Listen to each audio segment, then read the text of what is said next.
దయచేసి నహూము 3వ అధ్యాయము 1 నుంచి 19 వచనాలు అధ్యాయం అంతా చదువుకున్నాం. దీంట్లో ఉన్న భావం ఏంటో తెలుసుకుని ఆ ప్రకారం తర్వాత మనం ప్రార్థనలకు వెళ్దాం. ఇక్కడ నరహత్య చేసిన పట్టణమా నీకు శ్రమ, అది ఎడతెక్క ఎరపట్టుకొనుచు మోసముతోనూ బలత్కారముతోనూ నిండి ఉన్నది. నరహత్య అనేది దేవుడు అంగీకరించినది. జంతువుల్ని తినొచ్చు, జంతువుల్ని బలిగా ఇవ్వచ్చు, అయితే హత్య అనేది చేయకూడదు. సో అది భయంకరమైన పాపం. మొదట్లోనే కయ్యూను కూడా నరహంతకుడయ్యాడు. తన సొంత తమ్ముడిని, అందులోకి దేవునికి సమీపంగా ఉన్నవాడిని, దేవుని చేత మెప్పు పొందిన హేబేలు తన సొంత తమ్ముడిని హత్య చేసి ఎంతో భయంకరమైన శిక్షకి అటు దేహరీతిగా ఆత్మీయంగా కూడా శాశ్వతంగాను భౌతికంగా తాత్కాలికంగాను తాను పొందుతూ వచ్చాడు. ఇక్కడ ఈ అశూరియులు మనం చూసినట్లయితే 18వ వచనం చదవండి. అష్షూరు రాజా, నీ కాపరులు నిద్రపోయేది, నీ ప్రధానులు పండుకొనేది, నీ జనులు పర్వతాల మీద చెదిరిపోయేది, వారిని సమకూర్చువాడు ఒకడును లేడు. చూశారండి, ఇక్కడ అషూరు రాజా అనే కాపర్లు ఏమయ్యారు? నిద్రపోయారు. ఎప్పుడైతే దేవుడు తన శిక్షను ఆరంభించాడో వారికి విరోధంగా ఏ జనము కూడా దేవునికి విరోధంగా నిలవబడలేదు. వీరు దేవుని ప్రజలైన ఇశ్రాయేలీయుల్ని హత్య చేస్తూ వచ్చారు. నీతిమంతులైన వారిని కయ్యూను వలె హత్య చేస్తూ వచ్చారు.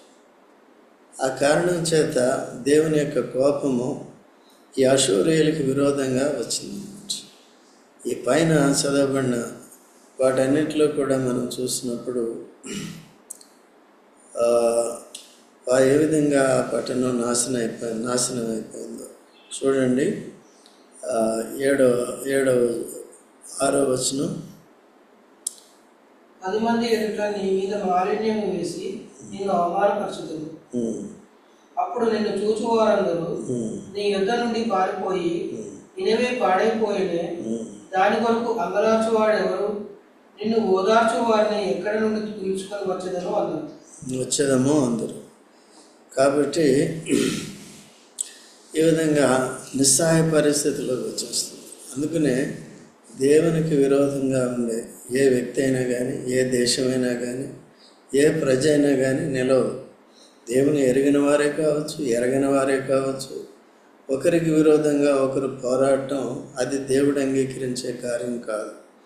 అందరూ కూడా దేవునికి భయపడి దేవుని యొక్క అధికారంలో ఉంటూ ఈ లోకంలో జీవించాలి. మనిషిని చేసింది దేవుని మహిమ కొరకు, దేవునికి విధేయులుగా ఉండటానికి. మరి వేరొకరికి ఎవరికి కూడా, సాతానికి కానీ ఎవరికి కూడా విధేయులుగా ఉండకూడదు. సో మనిషి ఎప్పుడు కూడా తన ఆత్మను కాపాడుకోవాలని చూడాలి, కానీ తన ఆత్మను పోగొట్టుకుని శరీరం కొరకు ఈ లోకంలో తాను జీవించకూడదు. ఈనాడంతా కూడా ఈ శరీరం కొరకు, శరీర అధికారాల కొరకు, భూ సంబంధమైన అధికారాల కొరకు, ఈ పేరు ప్రఖ్యాతుల కొరకు, తినాలి తాగాలి, వీటి కొరకే అందరూ కూడా వెలుచూపును బట్టి వెళుతున్నారు. కానీ బాహ్యమైన వాటి కొరకు భక్తి లేని వారుగా ఉంటూ దేవునికి విరోధంగా ఇవన్నీ కూడా చేస్తూ వారు నష్టపోతున్నారు. మనం కూడా అటువంటి పరిస్థితుల్లో ఉన్నప్పుడు క్రీస్తు యేసు ద్వారా దేవుడు మనల్ని అందరినీ రక్షించాడు, దేవుని వైపు తీసుకొచ్చాడు. భక్తిహీనమైన మనకి భక్తి దయచేశాడు, విశ్వాస విహీనమైన మనకు విశ్వాసములోనికి తీసుకొచ్చాడు. సత్య విషయమైన భక్తిలోనికి, నిరీక్షణతో కూడిన భక్తిలోనికి, నిత్య జీవమును కూర్చున్న నిరీక్షణతో కూడిన భక్తిలోనికి మనల్ని తీసుకొచ్చాడు. ఇవన్నీ కూడా లేఖనాల్లో రాయబడి ఉన్నాయన్నమాట. కనుక మనం ఇప్పుడు జాగ్రత్తగా ఉండాలి.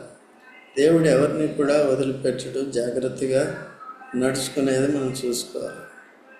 అయితే దేవునికి అనుకూలంగా ఉండేవారికి ఒకవేళ ఎవరైనా విరోధులు ఉంటే ఆ విరోధులకి నినవేని ఏ రీతిగా దేవుడు శిక్షిస్తున్నాడు, అశూరియల్ని ఏ రీతిగా శిక్షిస్తున్నాడు, ఎటువంటి సహాయం లేకుండా వారి శవాలు పడిపోయినప్పుడు అవి కాలికి తగులుతున్నాయంట, వారిని ఓదార్చేవారు లేరు, ఆ శవాలను తీసేవారు లేరు. అటువంటి భయంకరమైన పరిస్థితి వస్తుంది. ఈ పరిస్థితి చూడండి, మొదటి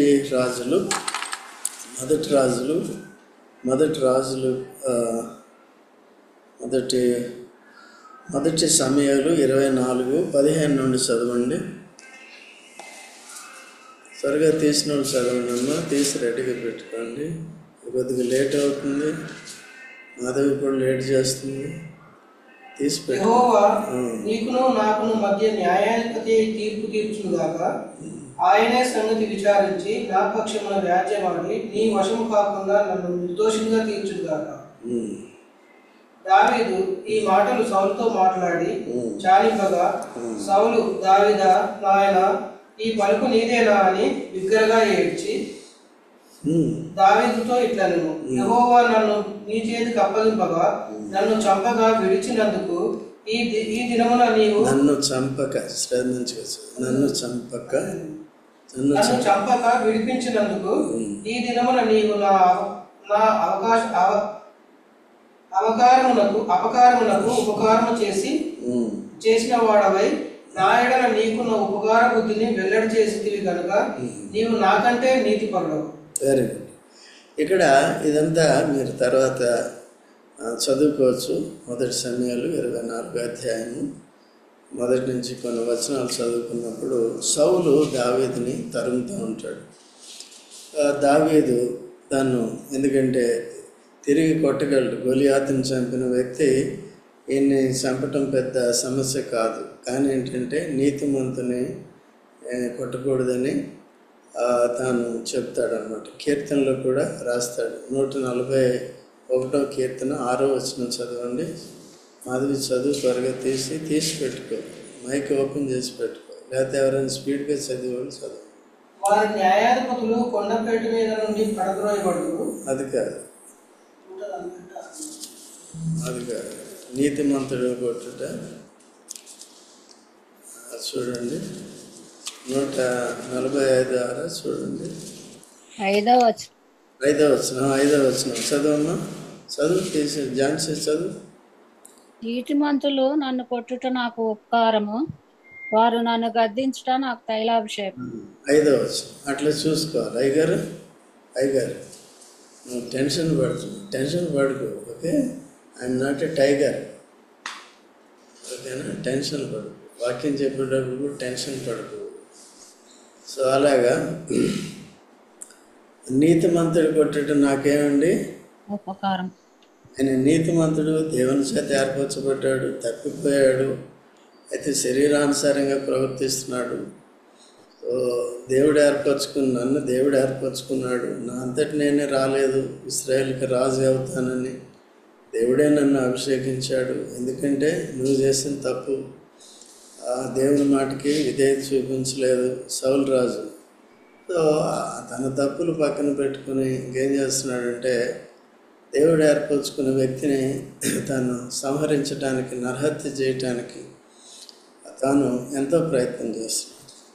ఈయన ఒంటరిగా ఉంటున్నాడు, ఈయనతో కొద్దిమందే ఉన్నారు.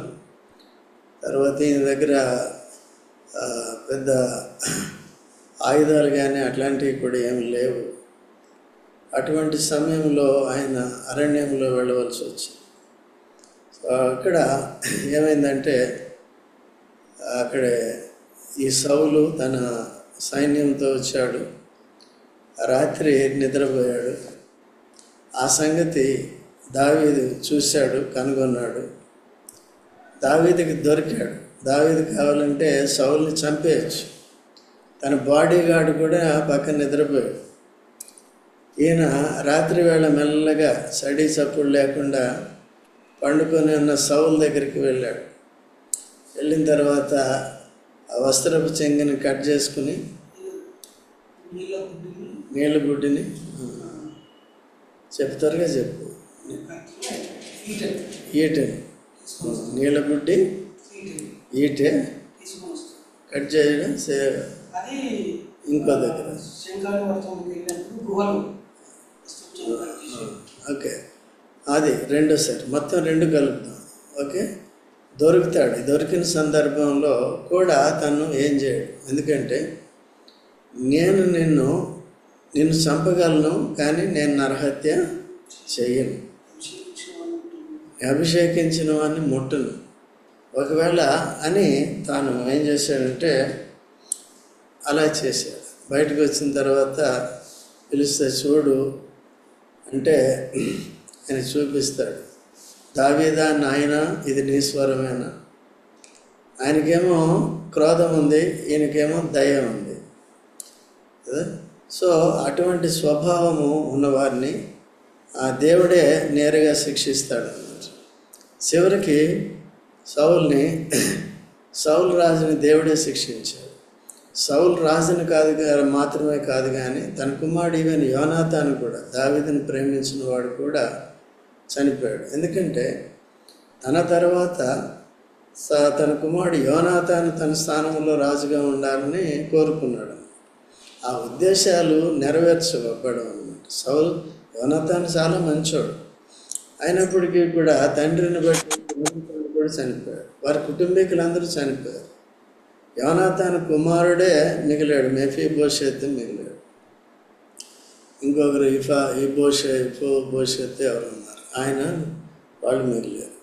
కాబట్టి ఈ విధంగా